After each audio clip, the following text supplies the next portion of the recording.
அந்த வார்த்தை இப்படி சொல்லுகிறேன், 430 வருஷ துன்பத்திற்கு ஒரு நாள் இரவுல மகிழ்ச்சியினால் கர்த்தர் நிரப்ப ஆரம்பித்தார்.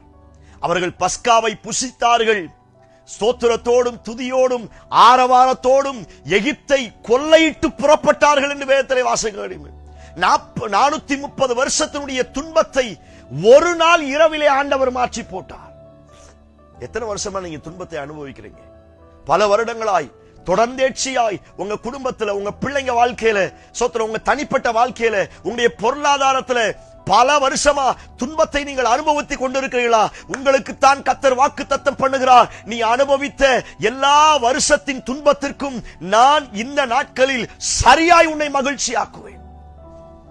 ஓ பிரைஸ் காட், ஹalleluya. உன் துன்பத்தை எல்லாம் அவர் எடுத்துட்டு நித்திய மகிழ்ச்சியை உங்க தலையின் மேல கர்த்தர் வைக்க போகிறார். எத்தனை பேர் இந்த வார்த்தைக்கு ஆமென் சொல்றீங்க?